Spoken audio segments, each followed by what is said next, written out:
que además es un muy destacado médico, estaba ahí y él me contó que todos se tiraron al suelo. Cuando pasó la ráfaga de ametralladoras, él se levantó, él era el siguiente orador en el meeting. Se levantó y al lado tenía a la novia y le dijo, vente, vámonos. Y la novia pues no respondió porque la ráfaga la había pasado de lado a lado, de pies a cabeza, y estaba muerta instantáneamente.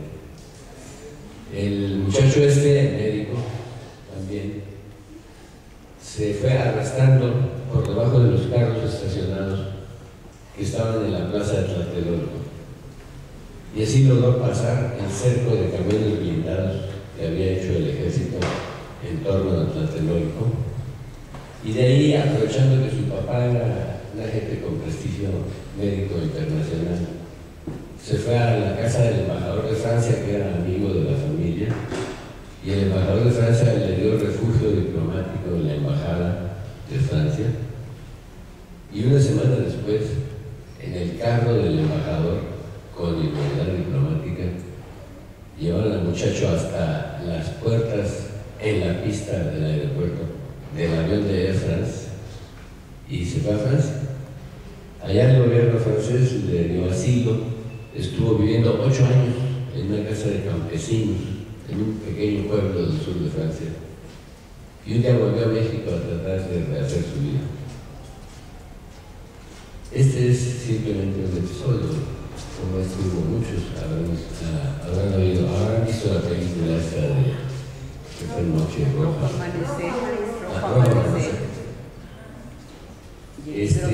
¿Quién fue el responsable de todo esto? Bueno, Díaz Ordaz muy hábilmente se fue a inaugurar algo en Guadalajara y dejó encargado el despacho a Echeverría.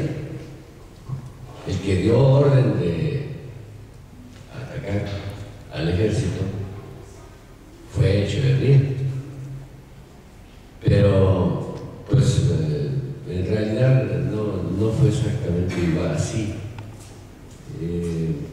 La verdad es que México había hecho una inversión de dinero enorme para hacer estadios nuevos y vialidades nuevas en periférico y muchas otras vialidades, casas para los atletas que iban a venir. De hecho, el multifamiliar, que es muy grande, que está al final de Insurgentes, era para vivienda de los atletas. El gobierno de México hizo una gran inversión porque iba a ser un muy buen negocio recibir un montón de turistas de todo el mundo a las Olimpiadas. Y los agitadores lo que perseguían era precisamente arruinar el país, echándole a perder el flujo de turismo de la Olimpiada. Si Echeverría no hubiera hecho lo que hizo, de dar la orden de exterminar a los manifestantes, para México hubiera sido un colapso económico muy grave. Había deudas del gobierno para hacer las obras y había que pagar. Cuando se paró en seco toda esta serie de broncas que duraron 2 años, yo era jefe de departamento de la Facultad de Medicina y ahí lo vivimos.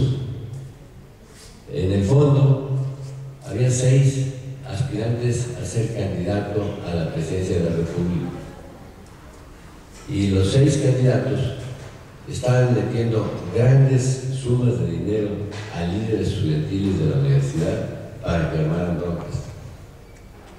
Esto es absolutamente histórico, yo lo vi de cerca. Estaban perfectamente identificados los grupos de agitadores. El gobierno no se atrevió a pararlos antes, pudo haber sido mejor. Pero de todas maneras hubieran implicado actos criminales, o sea, capturar a uno y incinerarlo y quién sabe dónde está. La verdad es que atrás de todo esto también había intereses internacionales. de la lucha entre los países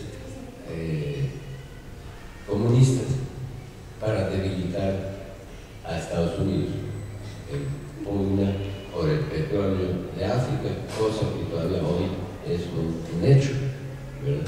O sea, México fue escenario de conflictos extranjeros de gran envergadura. En la actualidad Estados Unidos tiene el petróleo de todos los países de Oriente. Y andan viendo si arman otra bronca en Siria para justificar la entrada del ejército en Siria. Y para esto ha habido muchos muertos en varios países árabes, porque por un lado son medio desordenados y por otro lado pues, están sentados en una riqueza que es fundamental para el mantenimiento de la industria y de todas las actividades del hombre en el globo terrestre. En la actualidad nos movemos en carro que usa gasolina y vamos en avión que usa otra clase de gasolina, y las plantas de luz que tenemos en México, que desgraciadamente por torpeza del gobierno no se ha aprovechado la energía hidroeléctrica, sino que lo que han hecho es una enorme cantidad de pequeñas plantas generadoras de energía eléctrica con diésel, y ahora se quejan de que el calentamiento global, son cosas enteramente previsibles. O sea, desde hace 20 años era claro que esto iba a suceder. Y dentro de este contexto internacional y de intereses fundamentales, para los norteamericanos es fundamental tener petróleo. Por fortuna para ellos tienen petróleo en su terreno, en su tierra, pero pues ya ven, hasta se va a privatizar Pemex, porque así es más fácil negociar seguramente y permitir que empresas americanas perforen en México y saquen el petróleo para llevárselo para allá, igual que pasó con el Shah. No sé si ustedes se acuerdan de aquel gobernante de Irán, que tenía una esposa muy guapa y que era muy pro-occidental y todo. Acabaron por matarlo, prácticamente. Él huyó y murió aquí en México de un cáncer del hígado, pero lo derrotaron. Cuando la riqueza de un país está en manos de gente inteligente y bien organizada, es más difícil moverles el tapete. Mientras que si los líderes de Pemex son a partir de bandoleros ignorantes, digo, así es. Espero que no haya aquí ningún familiar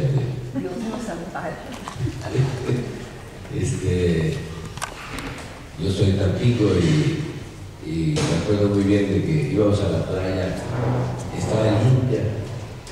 En cambio, el día que Cárdenas expropió la industria petrolera, a la siguiente semana íbamos a la playa y al regresar a vestirnos traemos manchas de chapopote por todos lados, porque tiraban el lavado de los tanques